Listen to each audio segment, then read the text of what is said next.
મારો કોમળ કનૈયો એના પગમાં છાલા. એટલે રૂક્ષ્મણીજીએ દાસીને પૂછ્યું કે ક્યાંય ગયા તા ના? તો કે 3 દીથી પથારીમાં નીચે નથી ઉતર્યા.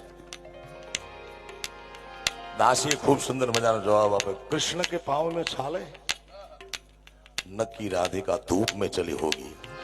આવો પ્રેમ કહેવાય જેમાં દોષારોપણ ન હોય. प्रीतम का कछु दोष नहीं है वो तो